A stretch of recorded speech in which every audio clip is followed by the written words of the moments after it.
Welcome into Film Tank, the weekly podcast that covers both new and classic cinema. On this episode of Film Tank, we discuss the new Robert Rodriguez film, which is Alita, Battle Angel. If you would like to get in touch with Film Tank, you can always email us at filmtankshow@gmail.com. You can also find us on Facebook, Twitter, and Instagram at Film Tank Show. And you can listen to all of our episodes on our website, filmtankshow.com, or on iTunes. And now, here are your hosts, Nick Cheney, Tucsons Egan, and myself, Alex Diekman. Hello there again, everybody, and welcome in to episode 183 of Film Tank. I am Alex Diekman, along with my usual buddies, Nick Cheney, hey, and Tucsons Egan. Heyo. Hey, guys. How are we doing? Oh, we're doing all right. Doing great. We are. Yeah. Are you speaking for him now? Oh, yes. Ooh. Yeah. You can say I'm just like speaking for him like a puppet. Oh. Hi, I'm Nick. What? I'm going to take your toys away if you don't be quiet. Well, you don't have to mention those. Oh, I will if you Yeah. step out of line. God damn it. This is not the kind of person you want to defy. I like that we are literally talking on audio recording software, and Tucson is just like trying to act like it didn't just happen. What are you looking at? Okay, we're going to mention that. Okay. All right. It's time to go. Well, Tucson's letting the cat out of the bag here, so. There is a rather silly comparison between one character. It is silly. No. Yes, it is. It's actually really on point. Thank you. Even if it is, it's still silly. It is silly. It's Just it's because- as silly as the character in question that we're talking about. Yes, that's one of the reasons why I was saying it was silly. Anyways, we will get to that when we We talk will. about this Little teeth. very interesting cameo that was Tease made. at a sequel that'll never happen. Can we even get to the start of the episode? Sorry. Anyways. The film we are going to be talking about in a little bit is Alita, Battle Angel, the film that had a very interesting cameo of a villain that may or may not come to pass someday. We'll see how it does overseas. It's going to be a big floppy bomb here in America. Yep. Anyways, before we get to discussing that film, Nick has a fun little idea for us to do for the rest of the year, and really, actually, anyone out there could do if they wanted to, and they could send us their thoughts on it. And it's kind of a, I don't, not like, it's not like a task or something like that, but it is a, something in terms of being involved with film, as we all are on a week-to-week basis. Yeah. Wanting to do something that challenges you in a different way, or, makes you take time to look at something. And I think that's the biggest thing is time. Yeah. Like, So why don't you tell everybody more about it? Well, thank you, Alex. I like to gotcha. think of it as a judgment-free pledge. So basically, I asked my co-host and myself to come up with a goal or two, cinematically speaking, for the year that we are currently in, 2019. And I don't care if myself or if you two actually achieve your goal, but I feel like literally if any progress is made towards it, it means you probably went out of your way to watch something that you weren't planning on watching to begin with. So, or just weren't going to make time for without a little, push. Okay. Nice. So basically I just asked for just what would you like to do if you were held accountable in the new year. And so for myself, I kind of came up with two goals. One's very easy, and I'm pretty sure I could very easily do it. So, which is, considering I am a Steven Soderbergh acolyte, I need to actually watch 8 more of his films. I've watched, I think, 22 or 23. He's a busy little beaver ever since he won for Sex, Lies, and Videotape back in 1989 at the Palme d'Or at the Cannes Film Festival. He's already survived one retirement. That is true. And so there's about 8 more films. 4 of them I have, and like 2 or 3 of them are documentaries. So it's definitely his more obscure stuff and whatnot. But they're even the ones that I haven't seen sound right up my alley. So I plan to watch the remaining 8.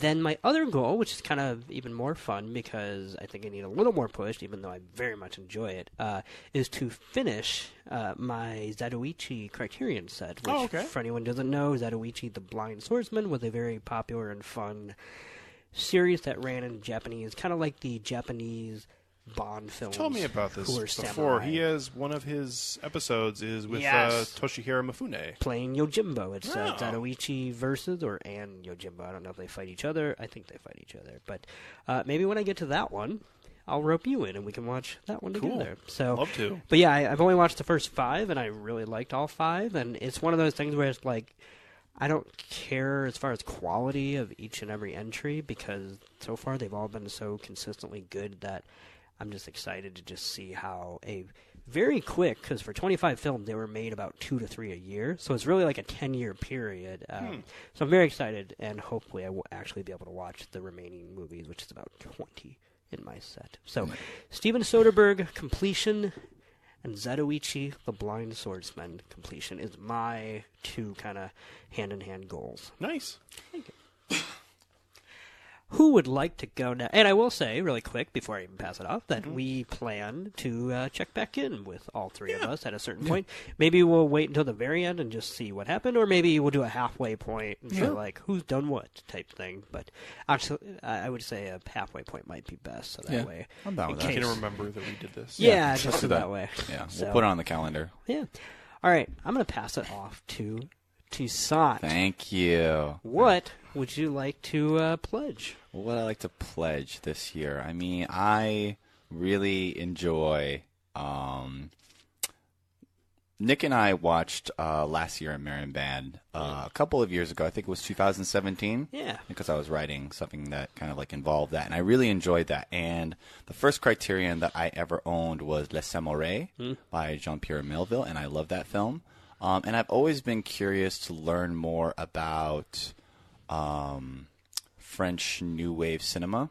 It's like just because it seems like such a founding point for the development of the contemporary language of cinematic cool.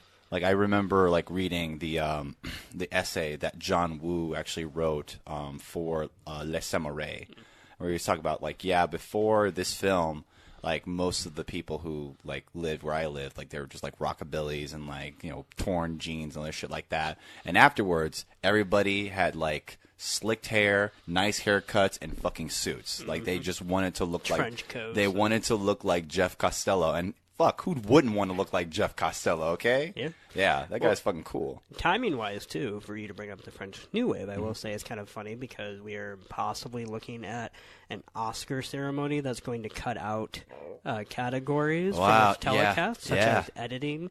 And French New Wave was one of the biggest things was that.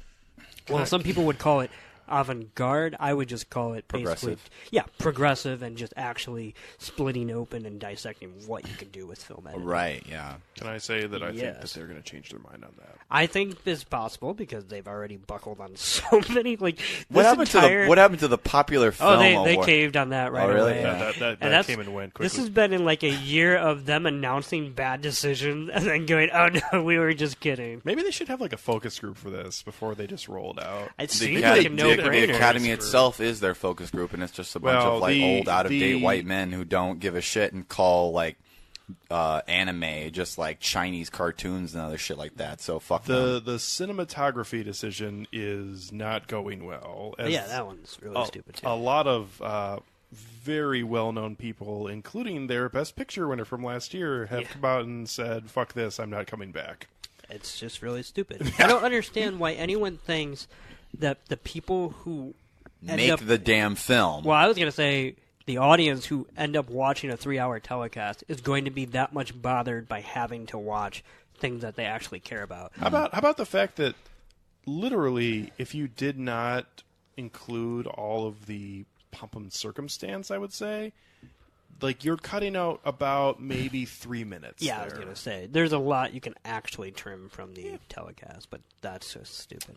Yeah, that's that was probably not the best choice, and I think that's going to be changed. Yeah, we'll see. So anyway, I only brought that up because it just kind of reminded me of how fundamental something like the cinematic tool of editing is. Yeah. And French New Wave, I feel like, is one of the pioneers of actually, like, it goes, for me, when it comes to editing, it goes like Citizen Kane, and then the French New Wave, and then everything after. Yeah, pretty much, yeah. Like, and I've already seen Citizen Kane, so really what I want to do is just, like, go through a primer of, like, some essential films for the French New Wave. Like, if like the quick and sort of a quick but comprehensive like primer of what encompasses the French New Wave and what do I need to know about that, because we were actually out to dinner earlier tonight and you mentioned a filmmaker who I never heard of before who turns out to be a progenitor for the French New Wave. I was going to say it kind of predates what we consider the French New Wave, but everybody in the French New Wave clearly loved John Vigo, and that's the filmmaker I was talking, and especially because he was kind of like a French New Wave. What's his name from A Rebel Without a Cause? Actor James Dean. James Dean. Yeah. As far as like he did so much, he was the James Dean of with so little time. Yeah. And then he was immortalized in French cinema. Okay, that's really interesting. Yeah. So anyway, so I guess my pledges for this year are I want to learn more about French New Wave cinema, which is an easy pledge to just like sort of like go after. It's like just watch more films and talk more about them and learn about those kind of filmmakers. I want to watch more films by Federico Fellini, especially 8.5. Yeah. And I especially, this is a third one. So it's French New Wave, it's Federico Fellini, and I want to watch more films by Jacques Tati, because I really enjoyed Playtime, and I really want to watch Mon Oncle. Yeah. Like, that is what I would call, like, cinematic architectural slapstick. Yeah. And that is precisely my shit. If you need to borrow my Jacques Tati set, Please. you may. Please let me borrow it, because I fucking love his work. I've only not dived into it beyond Playtime, which I also think is fantastic. It's such a great film. Yeah. Yeah. Okay. Well, all right.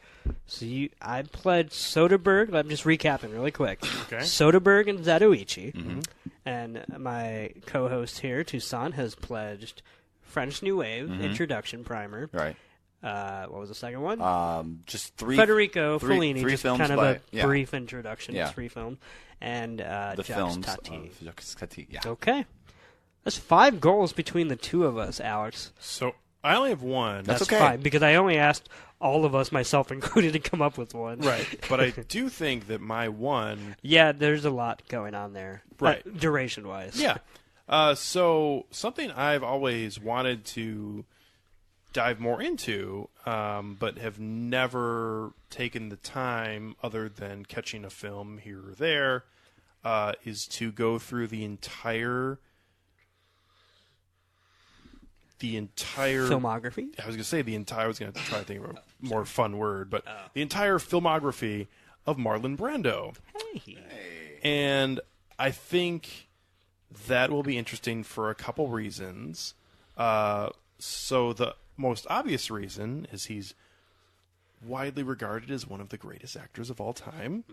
And I've mostly only seen his work, other than like The Godfather, in like the time when it was going bad.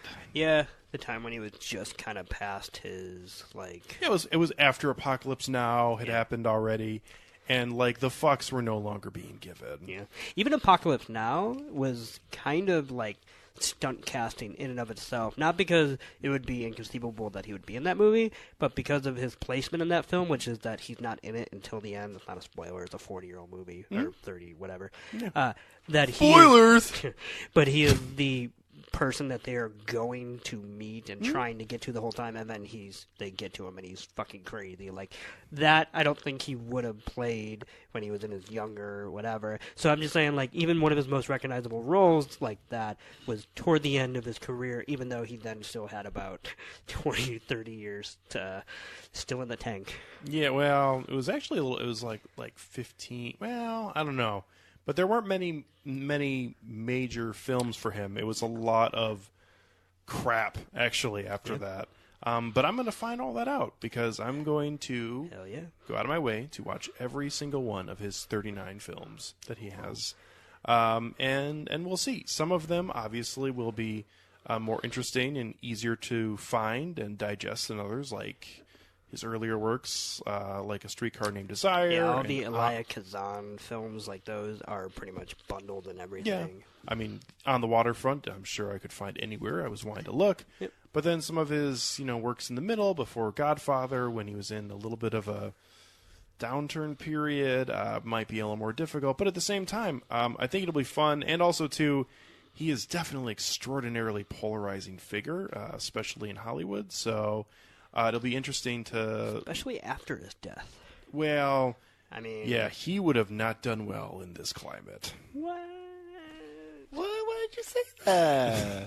It's Marlon Brando. No, Why I did you say genuinely, that? I'm with you in the sense that, like, dying was the best career Oh, move dude. Dying. ever made. Yeah, no, he was, Real from piece all of shit. accounts, a terrible person. So it'll be interesting to watch the films and also learn a little bit more about him. And then I think it'll be fun to talk more about him. And I feel like I'm not going to be an expert, obviously, but I'll be able to have a much better opinion on him as an actor after watching all of his films. Can I add something really quick Sure. to your goal, which is just one instance of extracurricular activity? When because I would like to watch Apocalypse Now with you when you get to that point, when we, around that time, and you don't have to do this in order, but anytime after Apocalypse Now, we should also watch Heart of Darkness, which is the documentary that Francis Ford Coppola is Absolutely. It's more about Francis, but there are some definite choice Brando scenes of Francis and Brando. Not A little too similar of people. I've heard that Heart of Darkness actually arguably eclipses that of, like... If you're more into that kind of... Right. It definitely. I mean, it's up there as far as being one of the best documentaries of all time. Right, yeah. Because of how lightning in a bottle that is. So, Yeah. yeah. Yep. Anyway. No, there's all kinds of fun stuff out there if you want to look at Marlon Brando on set. Specifically, his last film, The Score, which is he and Robert De Niro and our friend Edward Norton. He routinely kept referring to the director, Frank Oz, as Miss Piggy on set. And apparently that did not go over very well. What? Damn. Frank Oz should be proud. It's fucked up, man. Also, Marlon Brando was roughly 400 pounds at that time. So that's Well, another he played thing. a walrus in that one movie. It was What a walrus-like... Walrus, yeah, walrus-like walrus? warden. The Walrus. Willy mammoth. Anyway, this episode is over. Episode hasn't even started yet, and we're already going in. Yeah, that's how it usually goes here. Yeah. Yeah. No, I'm looking forward to it. I'm looking forward to hearing back from you guys too. And also too, when I said anyone out there, if anybody has a thought on something that they've been wanting to do, they absolutely should, and Yeah. kind of report back to us on how it went and Tell what us the progress tell is. us what your goals are. Your media diet goals are. Expand your horizons. Sometimes all it takes is another pair of eyes watching you. Yeah. Sometimes that's all it takes. Yeah. I meant that actually to be profound, but it sounded way more creepy. No, Yeah, no. it's profound and creepy. That's fine, but it's true. Now that sounded like some Cyberdyne shit from the Terminator movies. Yeah. Speaking of Terminator, the film we're talking about today is a James Cameron production in a way. Ah. Although, because he may actually be a genius, he's probably going to distance himself from this now. And that is Alita Battle Angel, which was actually directed by Robert Rodriguez, who's done a lot of things like Planet Terror and Sin City and Spy Kids. From Kids. Dusk Till Dawn. And the Machete films, and From Dusk Till Dawn. Can I just say, He's had a pretty wide-ranging career. if we were going to get a cameo, which we did, before it happened, I thought maybe George Clooney was going to pop up. Considering they've always had that kind of tie ever since From Dusk Till Dawn, and he's the Spy Kid's dad, and I just thought maybe that they were randomly going to just show George Clooney at a party up in Solemn or whatever. What's it called? He would Zalem. Solemn with a Z? With a Z, yes. Anyway. It's like Salem, only with a Z. Oh. There's nothing profound about that. It's like, it's okay.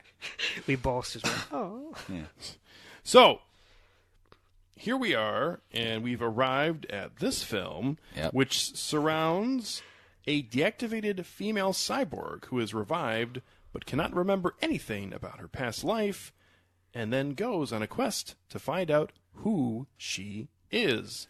So the film Alita Battle Angel stars Rose Salazar as Alita, and features a pretty wide-ranging cast of characters around her, including Christoph Waltz, Jennifer Connelly, Mahershala Ali, Ed Skrein, or as you usually know him as, Francis from the Deadpool movie. Oh, yeah. Oh. Oh, yeah.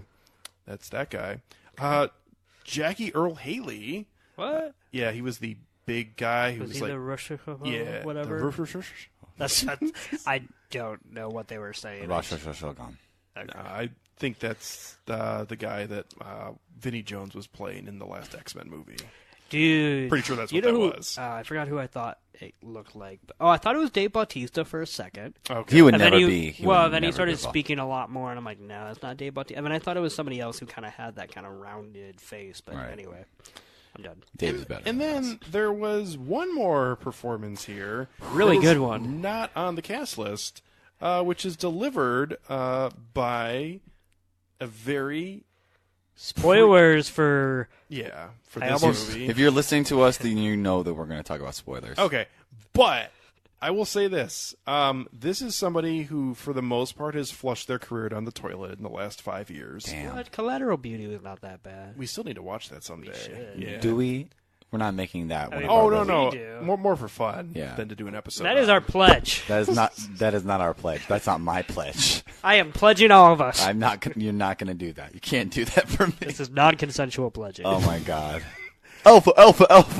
Anywho, Edward Norton makes an appearance at the very end of this film. And I guess at various times during this film, or was it not him? I mean, I think it easily could have not been. that makes sense. I have so much to talk about. Anyways, he basically is shown to be the puppeteer, the master puppeteer, if you will, villain of this story, who conceivably will be the major villain in the sequel that probably will not be happening. Yeah, true. So, Tucson is, in all likelihood, the biggest part of this podcast that would know anything about Alita Yep. and the previous story. So I Yep. guess I'll let him fill in some background and then give his first thoughts on this little film here. Okay. So for a little bit of background, if you've listened to this, you know that I watch a lot of anime and I write about anime and I basically know a shit ton about anime. And I've read manga too, which is, the Japanese equivalent of comics. Battle Angel Alita was the first manga I ever read. Like, I remember... I think it's called Alita Battle Angel. No, it's not. Not in my universe, it isn't. Nope. How about that commentator? Here comes an angel. She's going to battle. Yeah, Damn it. we're not gonna... Sorry, I just felt like doing that. Yeah, I know. I know you did. So, I remember distinctly, I can timestamp when I first encountered Battle Angel Alita because I was in junior high walking around a Borders going through some of the comic magazines and seeing a loose leaf issue of the sequel series to Battle Angel Alita, which was Last Order, picking it up and reading it and being like, holy shit, this is awesome. I want to learn more about it. And I ended up buying the first 3 volumes of that and then went back to the original series and read all of that. And I was like, holy shit, I like that. And that was sort of the deep end point of me. This was before Ghost in the Shell. This was before even Akira. This is what sort of set me on that path to eventually engage with those other works, those other contemporary works.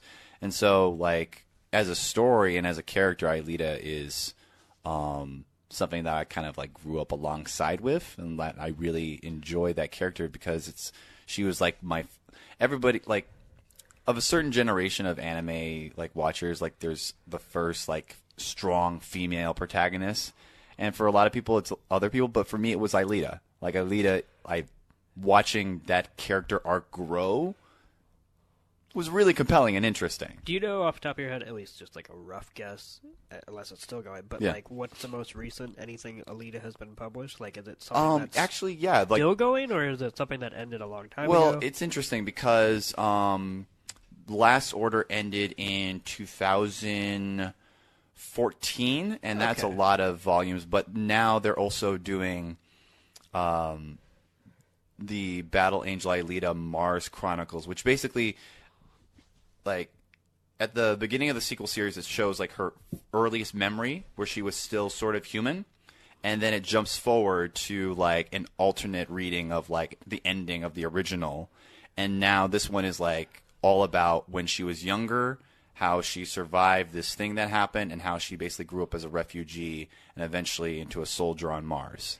Okay. And that's like sort of like... So for manga readers, yeah. so to speak, Yeah. this hasn't really left the cultural conscious. I mean, you could have dropped it or whatever. Yeah, you but could. This has been around Right. and hasn't really, like, ceased. No, it hasn't really ceased at all. Like, it's still ongoing to some extent, but like the main storyline, as people know it, like, I would always recommend reading the original series and then starting with like the first couple of volumes of Battle Angel Alita Last Order. It kind of dips off at a point, and you can just like circle back, whatever, for like some key points and shit like that. Only keep reading it if you really want to. Yeah, the first couple of volumes of Last Order are the shit, and I love that. But then it kind of like goes off a deep end. Anyway, that's my background on Alita. So I have been following this project for about as long as it has existed. Like James Cameron has always been talking about it. You can like look at making of like photographs of him with the main guy, like the guy who plays the main character in Avatar, and there's literally Sam Worthington. Sam Worthington. Yeah. And there's literally a picture of James Cameron wearing a shirt with Battle Angel Alita on there, as far back as like when did that film come out? 09. 09. Like that's how far he's been like nurturing like this dream project, but he's already so neck deep. Divorce does a lot of crazy things to people. Yeah, he's already like neck deep into like the four, like the Avatar quadrology or something like that. That's going on right now. That's one word for it. Yeah, that's one word for it. We've only seen the first one, but okay. It's gonna be over a decade since he says these next 4 are gonna be great. Hopefully, Wait, yeah. Next 4? Yeah, that's what I'm talking about. Oh, I was three thinking or quadrilogy. 4? I thought it was 3, but maybe Okay. it Doesn't got matter. moved to 4. Next though. 3, next Fuck 4. it, sextology or whatever. I don't care. Matter. Also, I forgot to mention, but Michelle Rodriguez also makes an appearance. That's right. Where? She was the mother mentor, figure, whatever, in the she is. flashbacks. Yeah. Oh, I have a feeling. I would have I only picked up on that because of the weird face likeness, where it doesn't like look like her, but it does look like her, Okay. and it was really creepy. There's an uncanny valley thing Yeah. going on. So I'm gonna try to split the difference and take like my knowledge about this source material and how I feel about this film. Yeah. What I noticed and what's interesting to me having watched this is that it's sort of a split between adapting the first 3 or so volumes of the original manga, and adapting the 1993 OVA, which is like a short animated thing where they made like 2 like hour-long episodes and they split it in half. And it basically ends where Hugo dies at the end, which is what happens in the comic as well too, and it's really heartbreaking. And Jennifer Connelly's character, Dr. Sheeran or whatever, she was an original character for that animated thing that doesn't show up at all in the comics. So that's sort of like where it follows the structure of the animated OVA, but it just drops in like stuff that never made it in there, like Motorball and like Nova and other shit like that. Now that's interesting because from a non-reader viewer of any past whatever, Right. Motorball would have seemed like a huge deal. Yeah. So you're saying it wasn't which one It wasn't in the animated like adaptation, but it was in the manga. It was in Okay. it was in the I thought you said the opposite. No, I it's was like, it's a huge I part gotcha. of the manga. Like there's a whole arc like devoted to it. Which would make sense. But they just it's typical of that. We're just like, oh, we're gonna only have enough to make this one project. We're just gonna cover this certain arc, and then like we'll see if it gets picked up. If it doesn't, whatever, it's fine. But it's very interesting to see the multiple changes that this film has made from that source material, because I feel like all in all, it's a very different beast than Ghost in the Shell, and it's ultimately much more respectful and much more interesting in its respective differences. Because like when the announcement came along that the actress who's playing Alita, Rose Salazar, was being casted, it was sort of like the knee-jerk reaction of like, oh, this is whitewashing and shit like that. Alita is not Japanese. She's not anything really. Like she may look Japanese, but I've already like gone on record talking about how like manga characters are not people. They are basically a construction of lines and symbols that are meant to stand in representation of a person. Well, it's like saying Spike from Cowboy Bebop is white. Exactly, but there's a lot to unpack out of this. But really, if we're going to sort of like dig into that, we can't just look at what these characters look like. We also have to look at, respectively, their interpersonal relationships, their relationships both professionally and interpersonally, and how those are sort of shaped like culturally, like as they sort of like interact with one another, because it is denoted very differently, like respectively to like how a Japanese child treats their mother versus like how an American child might interact with their parents. Like there are subtle but very important differences that otherwise would be lost on like just Americans, that otherwise people who are part of those communities would be able to hone in on that. It's like, that's bullshit. Right, because do any of those communities exist in Battle Angel Alita? Right. Here's the thing about Battle Angel Alita is like the scrapyard doesn't take place in Japan. It takes, in the original comic, that bar, Kansas, that's actually a sort of on the nose like thing. There's like the scrapyard was built on the remnants of Kansas City, Missouri, in the far future, which is just fucking insane to me to think that the place that my father grew up would become the site of a fucking like far future metropolis sprawl. But it's interesting that they change it to the to South America, because it makes sense given that Zalem is supposed to be like an orbital elevator, and it's at the equator, so it's our closest. It makes more sense to that. Can I give a thought? And I was thinking about this right after we left the film. But a film that this brought me back to and made me think about, and I don't know if I'm onto something here or not. No. But a film that I was thinking about a lot, comparing it to this, was the Chris Evans film Snowpiercer. And I don't know if that's right or wrong, but I think it does definitely have some comparisons, because the idea of there being this kind of place that is untouchable and the people want to strive to be going to, but they're never going to go to. Right. That is almost certainly, if you got there, bullshit. Right. I found very interesting. And when it's at the very end, when we see that the conductor is just this fucking stupid white guy, just like Ed Harrison. Yeah. To me, it like was flooding to me the comparisons between these two, not necessarily because of content, but just because of the overall story and the structure of it. Right, like in the original, I've been rereading the manga like leading up to this, and it's like it's pretty much explicitly. What do you mean leading up to this? Leading up to this.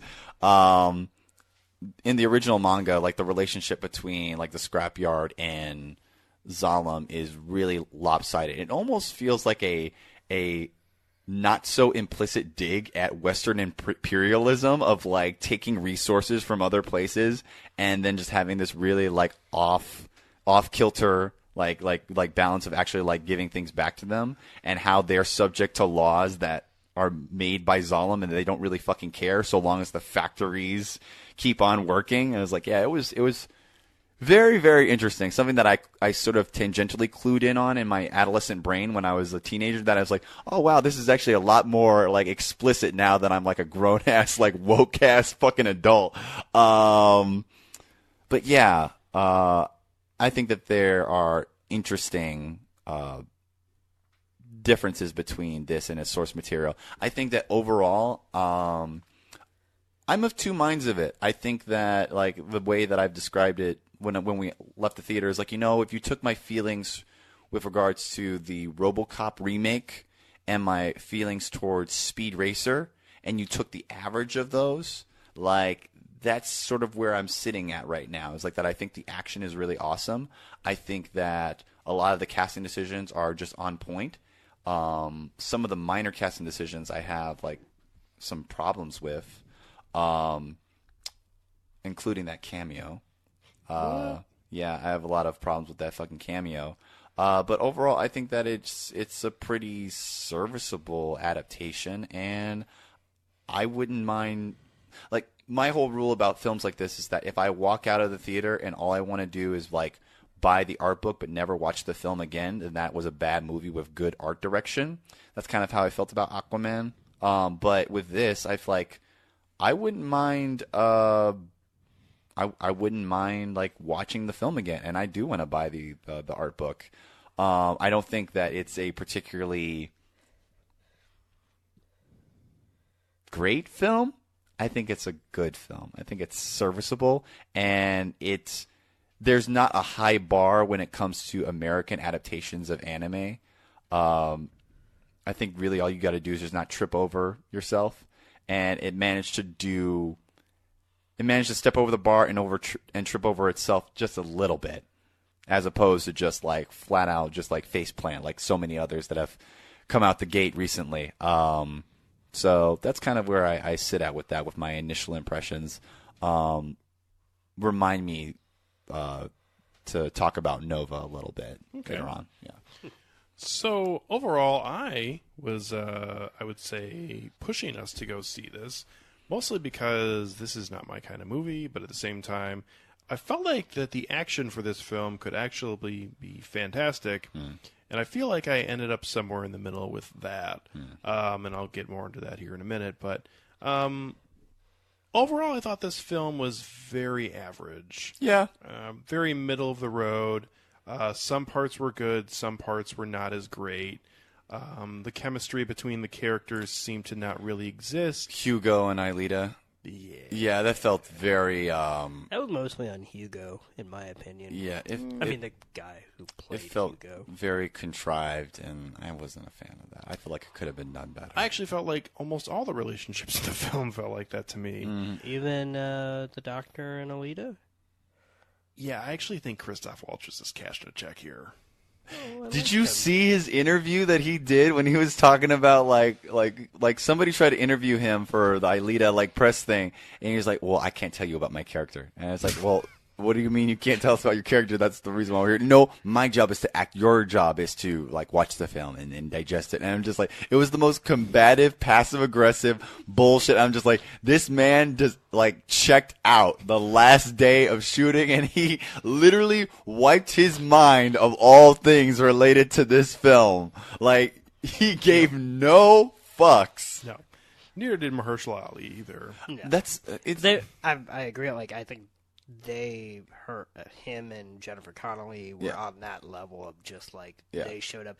While I agree I'm not here. This isn't happening. While Christoph Waltz was certainly, I would say, beside the point, I thought he was good. I mean, he was okay. He was so fine. fucking charming. I like him. He is. I want him to be my daddy. Okay. That's fair. I think he can play that any day of the week. I didn't think he brought anything special to the table here. Something to like put in the highlight reel. Mahershala Ali's death scene was fantastic. Oh, that looked fatal. Yeah. I kind of getting tired of this body now. Falls over and just dead. Yeah. I'll miss my dick. Yeah.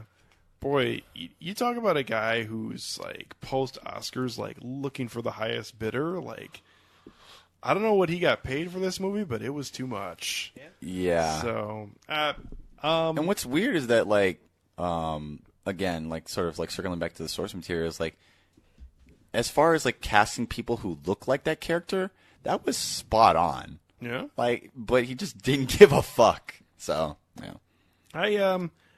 Overall, though, the biggest strength for me, and I've got the biggest strength and the biggest weakness of this film. The biggest strength for me is that I feel like this was actually a Robert Rodriguez film, which I was really happy about. Like, I feel like this wasn't something that he showed up to do a Marvel film and they said, here's what film you're going to make. I think he actually made a film that was fun bad here, in my opinion.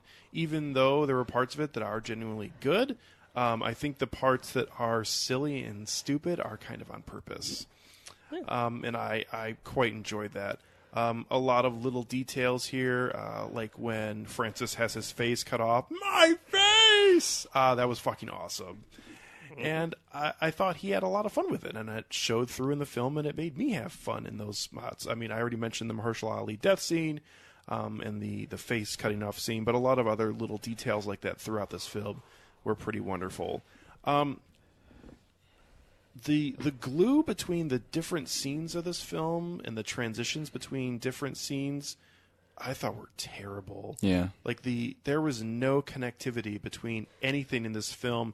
You would go from one set piece just immediately to another, and there would be. And then randomly it would just do fade outs for no reason, Yeah. as if to think like this was really gonna convince us that this is like a organic new chapter. But there was no. It's not even like a new chapter. It's just a completely different story from what you were just reading. Like. It's almost like you're watching an anthology series in a film. It's almost like you're trying to cram 3 volumes of like separate stories into 2 hours. But you didn't rewrite it. Yeah, you didn't rewrite it. You didn't rewrite it, did you? You didn't do it. James Cameron's literally just sitting there, like looking and seeing he only has 6 hours to write this script, and he's just copying and pasting over and over and over, and he's just like, "Here it is, genius." God damn. Yeah. You're James Cameron. You could ask for an extension. Apparently not. I mean, I guess he can. He goes 14 years in between movies. He's a little busy right now with the Avatar movie. Fuck that. Under the sea. So, I will say, though, when this film wanted to do action, it did a really nice job. The bar scene was fucking awesome, I thought. Yeah. And I don't think anything ever lived up to how well done that was, which is unfortunate because that was in the middle of the movie, and you would think they would save the best for the end. I thought... and I thought that was really the peak. Did you not like the qualifying motorball tournament? I actually thought that I fucks with that. I felt like I saw someone actually able to understand anime visually and put it up on the screen in a live-action context. I enjoyed... the same way Wachowski's did. Yeah, the Kansas bar scene was dope. I liked that a lot, and I really liked the qualifying... motorball tournament thing, but other than that, I say that mostly to agree because of the fact that none of the previous motorball scenes were really doing anything for me. They weren't. So when that one came, I felt like they actually did save their best stuff. I just thought the action and the movement was so fluid for that. So I would actually say personally that for me that was actually just as fun as I liked them both basically. I got you. So. I guess the problem for me is that there's really no action sequences in the last 15 to 20 minutes of this film, which is really odd. Yeah, it is. Yeah. And the way that they sped up with the time lapse of her being at the end of this whole tournament thing, I was wondering how they were going to end the movie. That was really end the movie. They should have really just ended it with her hanging there. I feel like that would have been. I get how that would be sort of anticlimactic, but and they picked was even more anticlimactic. But comparing the two, it's just such a fucking awful But here's the problem, and this other film I'm going to mention has a lot of other issues too, and is way worse than this. But that's the problem with things like this or Independence Day Resurgence, where your entire third act only works if you make another movie after it. Yeah, and it doesn't.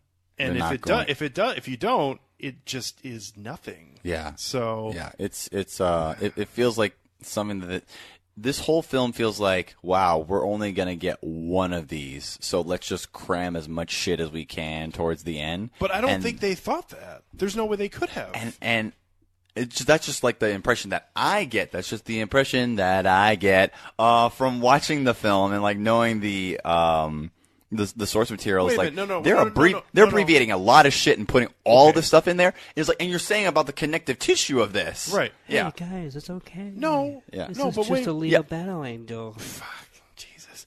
Okay, Yeah. So why would you close your movie with a reveal that a former Hollywood A-list actor is the villain if you are not planning to make another movie? Just for kicks? just because they wanted to show Nova.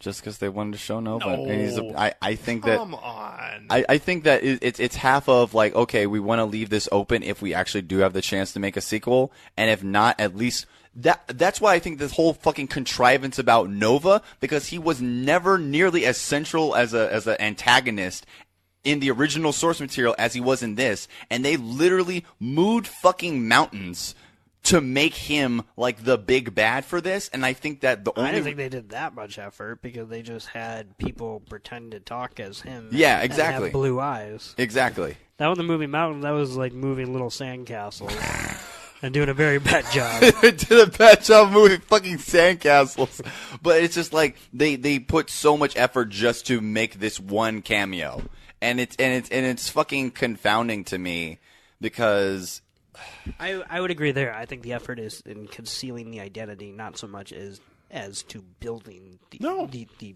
villain up. I No, don't absolutely. want to like interrupt like Alex's like opening like remarks in this shit, but can I talk a little bit about Nova? Yeah, I was done. I thought this was pretty down the middle, so please go Yeah. ahead. Okay. So here's my problem with that casting. This is really fucking weird to me because when I saw the casting for Battle Angel Alita, like Alita Battle Angel, whatever the fuck, I saw that Christoph Waltz was being cast as Ido, and I was like, wait a minute. I went back and read it, and I was like, wait a minute. Ido in the original comic is like in his late 30s, early 40s. Why the fuck are they casting Christoph Waltz? And I was like, Christoph Waltz would make a really good like Destiny Nova.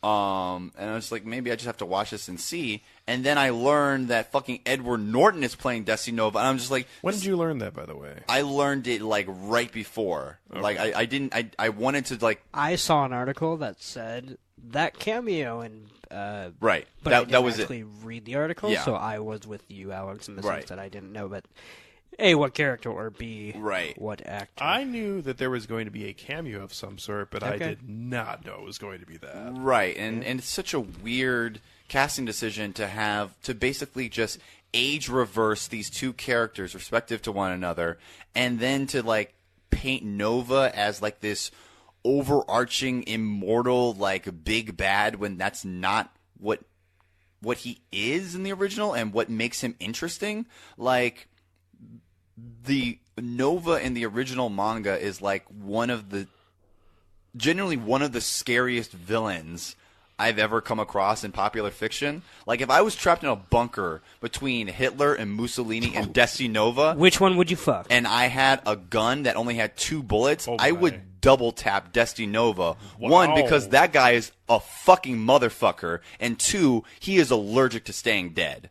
That's why.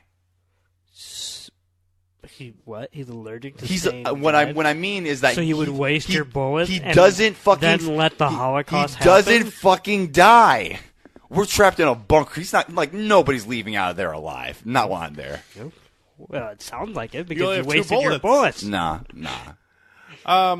I will say this. This is twofold for me. First of all, this I thought was like when he took his glasses off and it was revealed to be. I mean, you only have a split second to see him, but it was clear who that was. Yeah, it was. It was, and yet there's It still was confusion in your brain when you process that moment. Why is he here? Because I had to make Why sure is that, he here? like, it was one of those things where all I had to do was look to my left to see if you and I were having the same facial expression. Because I knew that if you were, that it meant we were seeing the same thing. Yeah. But if you were like nonplussed or not, then I'd be like, okay, I guess I'm not seeing Edward Norton. No. it was I fucked guess, up. But I guess I am seeing Edward Norton on the screen right now. Here's the thing. That guy is such a prick. Yeah, about yes. what roles he chooses, and he does this? Yeah. What? He does a half-ass version of like one of my favorite villains of all time. Thanks a lot, Like- asshole. Like, did he owe someone a favor? Like, I want you to play with my balls. Wow. like, I know it was just a roast, but he literally went on a tirade against Marvel for the most part during the Bruce Willis roast last year, saying, well, I want you to make better films. Is that such a big deal? And he's fucking doing this? Yeah. God damn it. Wow, what a fucking dick. He's kind of an asshole. What a presumptuous dick. What a presumptuous fucking dick. Yeah. I'm not pleased with that at all. I think that making like Nova a central big bad kind of deflates and takes away from what made him so interesting in the original. Like just to again cram in more of the shit that you haven't read before and that you don't know of. Like in the original manga, like he's not the boss of Zalem. He's actually a guy who threw himself down that fucking shaft where all the garbage goes down because he wanted to have the freedom to live in the scrapyard and basically do experiments that he wouldn't be allowed to do in Zalem, which is really fucked up considering the fact that Zalem is basically this huge libertine laissez-faire laboratory where they experiment on their own citizens. So what the fuck kind of like ethical conflicts were you coming up against if you got barred from experimenting on shit in Zalem? That's what makes him so fucking terrifying. So let me ask you this real quickly. I know Nick hasn't even gotten his initial thoughts yet. Well, I don't give a shit. Well, there's your initial thoughts. Yes, Alex. If you had the ability to decide if there was going to be an Alita sequel or there wasn't going to be, would you be interested in seeing what that would look like with Edward Norton playing the key villain and however the story progressed through? Oh, fuck. I know I'm kind of putting you on the spot here. Man, I don't. They killed Vector, and Vector's like a major character later down the line. Like, he has a whole arc on his own. He had the best line of the film, I thought, where he was saying something about, why go up there and be a peasant among in heaven when you could be the king of hell or something. Yeah, that. That's from John Milton. That's Paradise Lost. Like literally the best line in this fucking film is literally borrowed from a piece of like classic fucking literature about like fucking Satan falling down from heaven and like ruling in hell. James Cameron copy and paste. Come on. Yeah, literally. Like I honestly just don't believe that this will get a sequel. Oh, that wasn't my question. Would I go see a sequel? You know you would. Do you want there to be a sequel if you had the choice? I would, but I don't want this. Okay. I don't want Edward Norton to be Nova because just from the faint glimpses that I've gotten from him and knowing like sort of his demeanor, his rapport as an actor and like what he does in his more eccentric roles, like he just doesn't. Christoph Waltz would have been such a fucking good Nova, and that's what fucking pisses me off about this. Like you think about the scene at the beginning of Inglourious Bastards where he's like, "Au revoir, Shoshana," like that's that kind of theatricality that Nova brings. That would have been really fucking cool.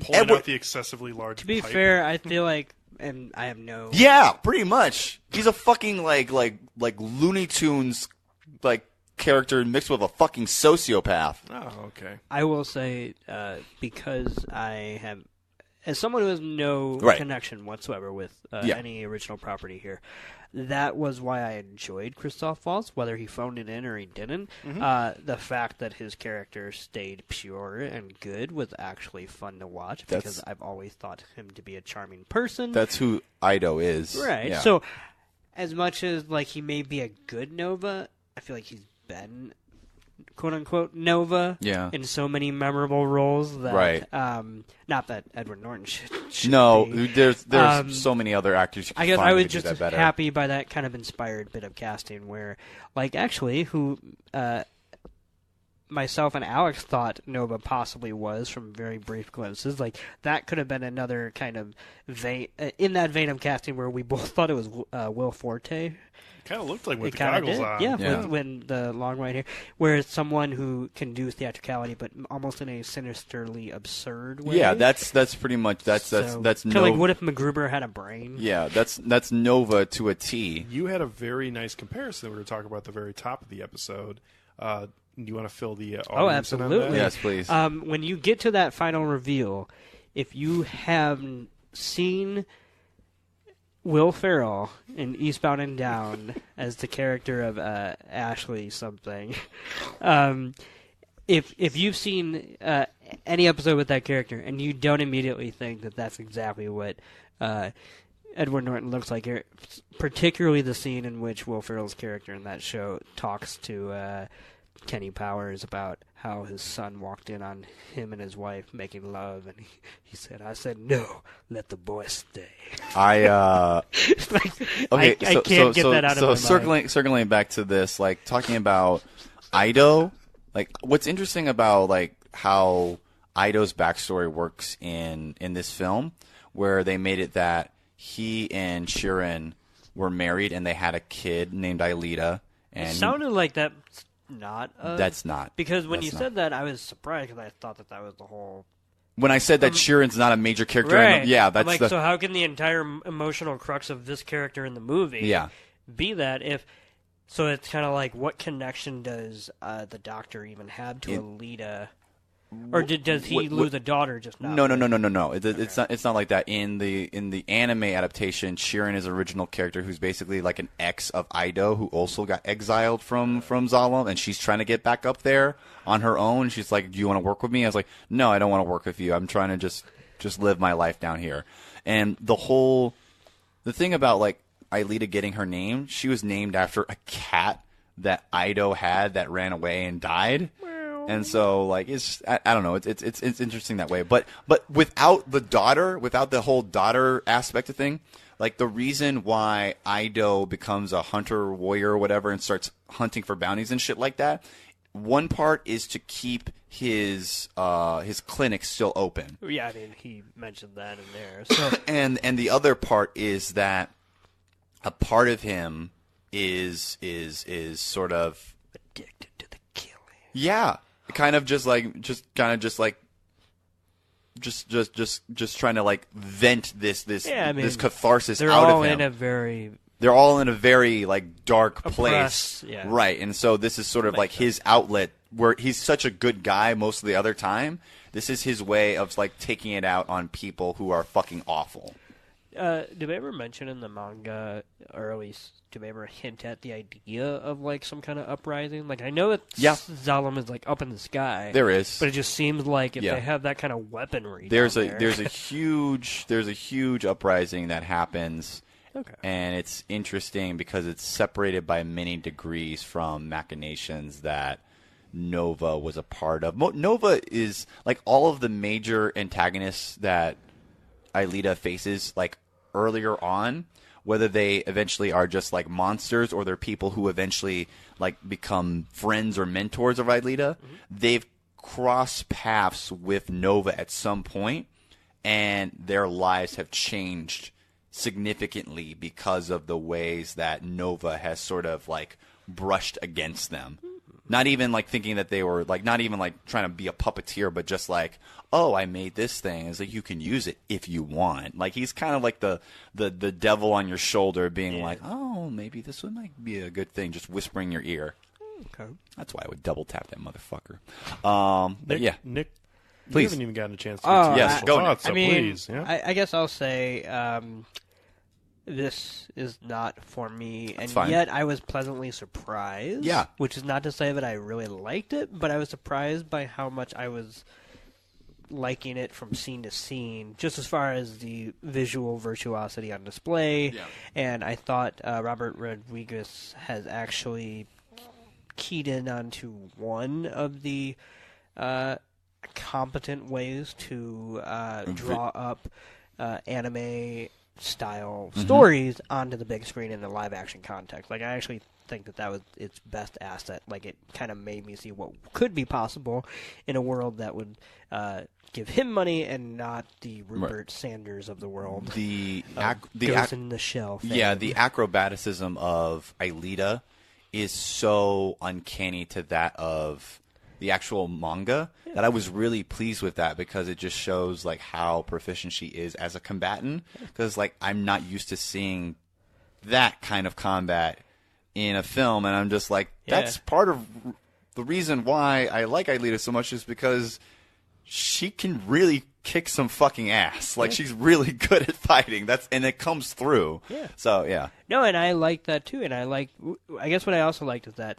this movie really juxtaposes how far technology has come in movie making. You have scenes that kind of blew me away personally when, like, you just kind of see Alita's eyes up close as she's blinking, as she's first getting to know her new body and whatnot. Mm-hmm.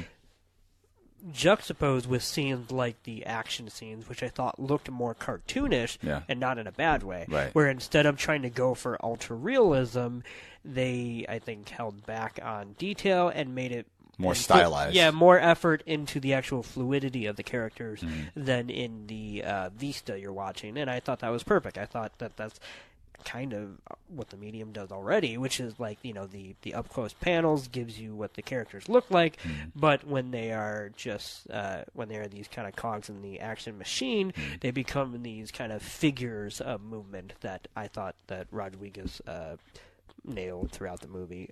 And that's not to say every action scene was great, but the style I thought was good. And I just thought this was a weird little blockbuster because I thought that usually a movie that's this ambitious with that kind of a budget, like the batting average lately for these kind of projects have just been shit. You know what I mean? Like, it's just like, okay, I'll try.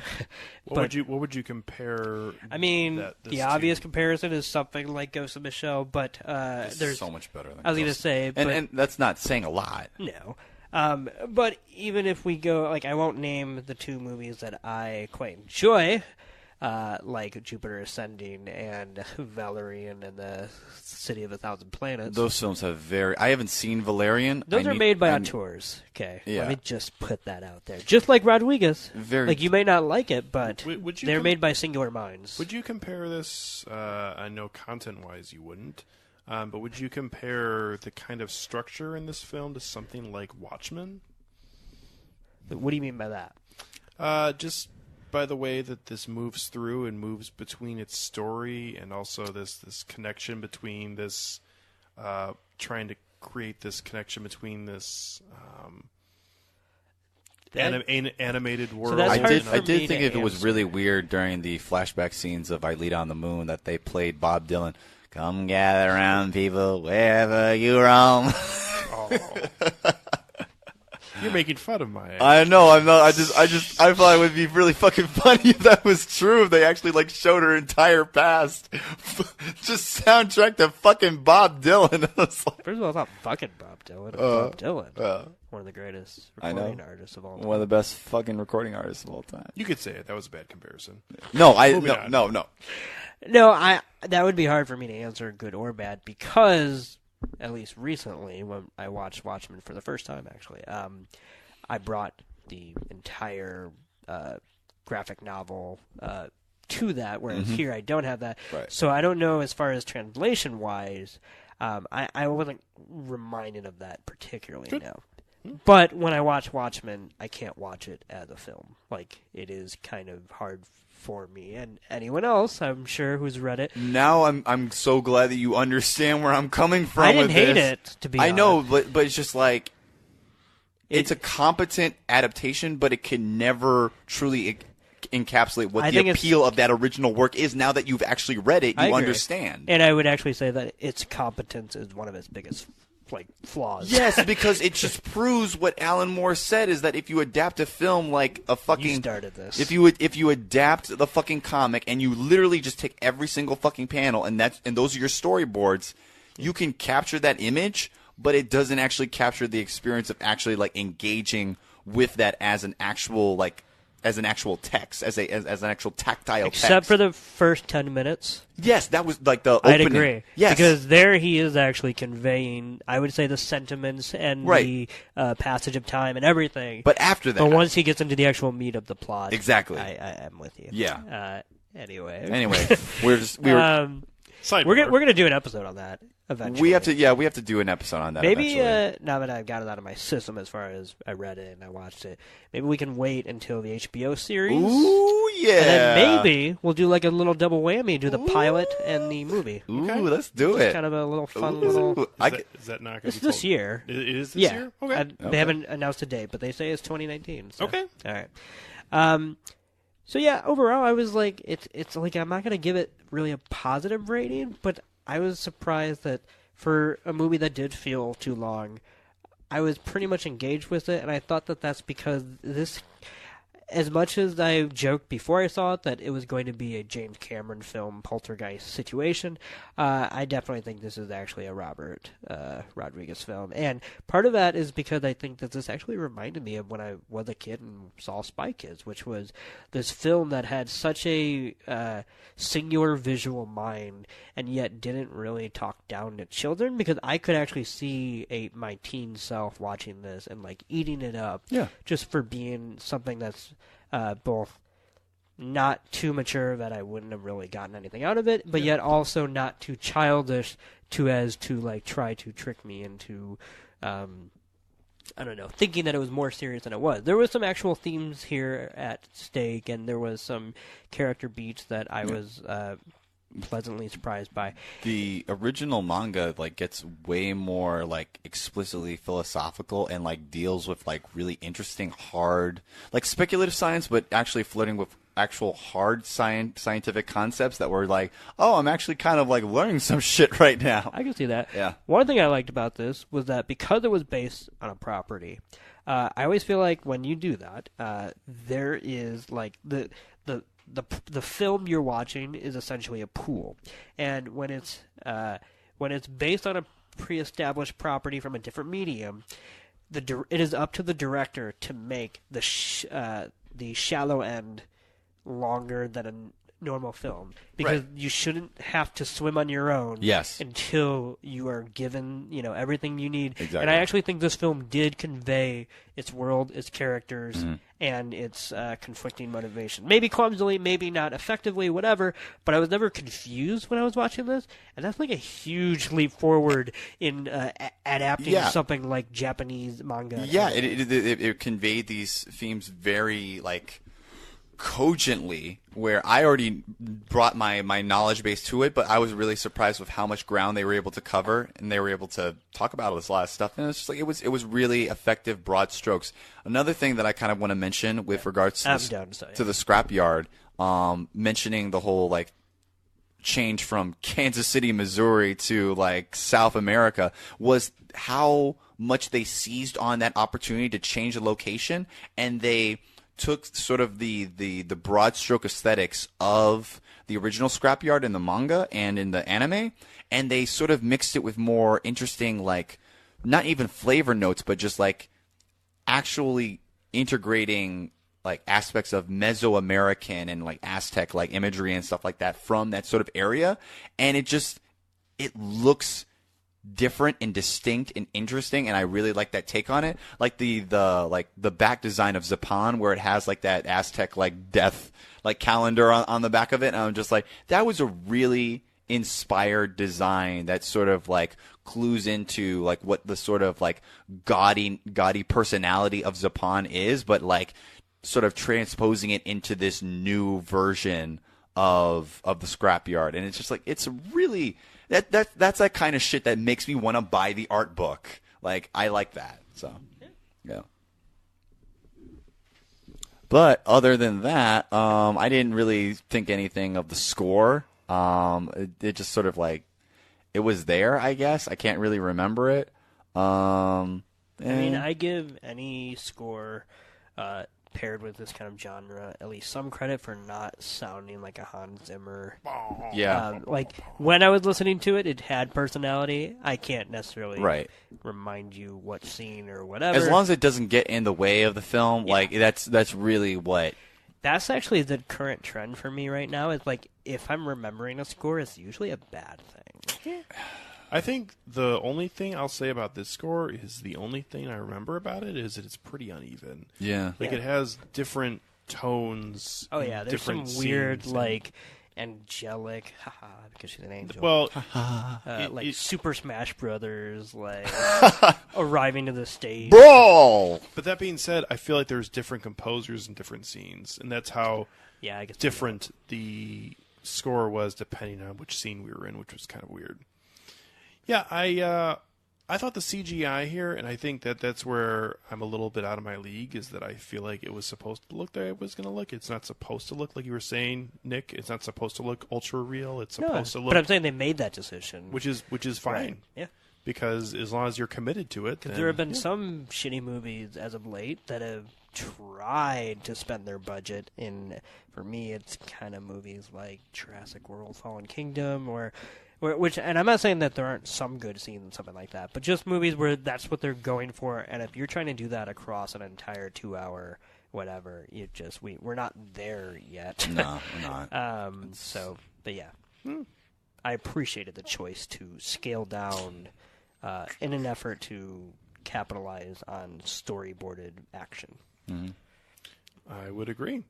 So, moving on to final ratings, I think I'll go first. As Okay. I've got probably the least in terms of experience with this medium and anime, manga, whatever you want to say. So I'm going to just go right down the middle and give this a 2.5 out of 5. That's fair. I thought this was very... That's more generous than I thought you would give it. No, I thought this was not that bad. I mean, I really didn't think it was anything special, but at the same time, I would actually lump this in somewhat, even though I think I gave this a higher rating, somewhat with the really random Matt Damon film from a couple years ago called The Great Wall that was not good, but at the same time, I was think about that entertained. film. That can't be a bad thing, right? Yeah. Yeah. No, I mean like in my fantasies. And there aren't very many I comparisons. just want there to be a wall. No, oh God. You went there. Did this to myself. You went there. Yeah. Yeah. No, but both this film and that one brought me some entertaining action sequence and fun, different attempts at their genre. And even if they didn't hit the mark, at least it was a try, and it wasn't just the same old story over and over again, where I do think this does have something original to say. But at the same time, this misses the mark in quite a few areas, so it's a middle-of-the-road 2.5 out of 5 for me for Alita Battle Angel. Yeah. I'm going to go really Yeah. quick and say that I'm going to echo that statement and give it a 2.5 out of 5 because I really was not expecting to, like, I got a nice tall beer before I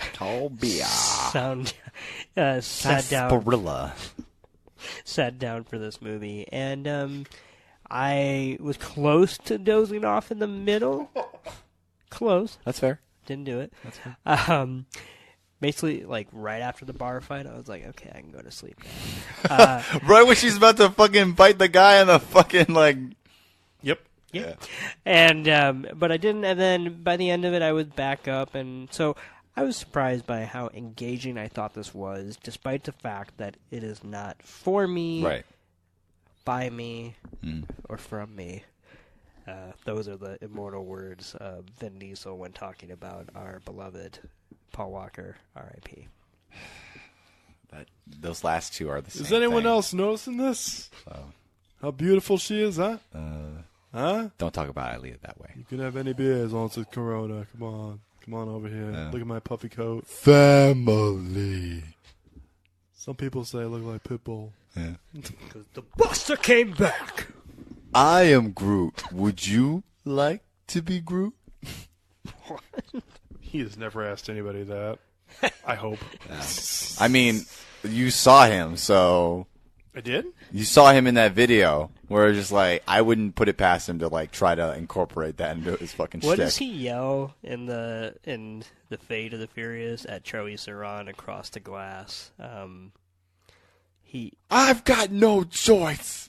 Maybe it was. No, it's something else. I Anyway, don't know what you're it was a great line. Even if I can't remember it, it's a good one. Yeah. Right there. When speaking of that whole scene with like Charlize Theron, like when Charlize Theron shows him the picture and everything like that, somebody I follow on Twitter took that scene and is like, yeah, when Jeff Bezos is confronted with his with his blackmailer, it's like, oh yeah, you're gonna do anything I say because they're gonna be confronted with something that they don't know anything about. It's like you. It's like, what the fuck? Yeah. So this is, for me, is very strange. It's a very strange position to be in, just because of how close I am to the source material. Like, I'm obviously going to be overlooking some stopgaps that otherwise people who aren't as like familiar with this would be able to notice and spot in that way. I agree with you in terms of the editing. I think that it's really shoddily pasted together and doesn't really have any type of connected tissue, and that's sort of kind of, it mirrors a lot of the fact of the original source material, because these were individual issues that were sort of like cemented with time and space, and they had more room to actually like tell this sort of story, but that doesn't really work within the format of a feature-length film. I don't want to give this a 3, and I don't want to give this a 2.5. So I'm trying to split it somewhere in the difference. I don't know. Don't you do it? Don't I fucking do it? Don't you fucking do it? Don't you fucking do it? I'm gonna give this like a 2.67. no, 2.75. 2.75. Holy shit! Yeah. 183 episodes, and we are now splitting our rating systems. I know. Yeah. Like, I guess if I have to round it up. No, you did that. You opened that door. You know what? I'm not going to open it. No, you opened it. No, I didn't. It's too late. No, I did. No, I didn't. Security protocols dictate that doors cannot be closed. Unopen the box. No. I didn't even know I was opening a box. 2.75. We should put this on the internet. From Tucson. 2 3/4. Yep. 2 3/4. Yeah. That's right. Yeah. Not 9 3/4. 2 3/4. Nope. It's definitely not a 9. Not a Johnny Depp film. Nope. That'd been great if he was revealed to be. I would die. There's only that if it turned out that he was Destiny Nova, I would just die. I mean, and this would be like less than a 1. Johnny, like that would have literally tanked the entire fucking film. Johnny Depp is in rare air. He found a way to kind of ruin Harry Potter for a little bit. I don't think it's not all Johnny Depp's fault. I think part of it is J.K. Rowling's fault too. Probably so. Yeah. But he's going to be the fall guy. Yeah. I mean, like, I'm of the opinion you take the first films and then you take the books, like the primary books, and you just corn that off from, like, J.K. Rowling and her fucking shenanigans as of late. And these fucking films as well, too. I know that you like the first one. This ain't it, Chief. This ain't it, Chief. I get that. Yeah. I still enjoy the first one. Yeah, I will say this: I still have not sought out the second one, and don't plan to. Yeah, because no, this ain't it, Chief. Yeah. This isn't Kansas anymore. Yeah. So if you out there have any thoughts on Alita Battle Angel, you can always send them on to us at filmtankshow@gmail.com. What are we thinking for next Wednesday? Is anyone available next Wednesday? Whoa. What is our next episode? I am available. We want to do Happy Death Day, too? I mean... He hasn't seen the first one. Who hasn't? You haven't. Yeah, I have. You have? He watched it with Kenny the other day. Oh. I mean... 4 months ago. Yeah. I mean, Do you want to do a double episode on both films? Yeah, I could do that. Happy Death Day and Happy Death Day to you. Yes. Yeah, I can do that. Happy Death Day and Happy Death Day to you. Yes. Happy Death Day. Shut the fuck up. Yes. Happy Death Day to Oh my you. God, What? I'm repeating myself. No, you need to stop repeating yourself. Yes, we're doing the first Happy film. We're Death doing the first Day. film, and then we're doing the sequel. Are you trying to like coach him into saying it? No, he's trying to repeat it over and over again. Okay. Repeat what? No, you don't get to do that. Happy You don't get to do that. Death Day. So, are we going to get together to see it on Wednesday and then do... I probably can't do that because, well, I mean, if you guys, well, I guess we're discussing things now, not just on the podcast. Here's my thing. I'm seeing it on Sunday, and I'm guessing it's not a film that I actually would mind seeing again, so it's not that's a problem. But if you guys can see it before Wednesday, like, I don't get off until 6 o'clock usually on Wednesday. I got off early today. Okay. So it might be a belabored whatever. However, if you guys can only see it Wednesday, I would obviously join, if possible, to see it Wednesday. Okay. So, either or. So do we want to do that, or we want to do something else? Or... Doesn't matter to me in particular. Okay.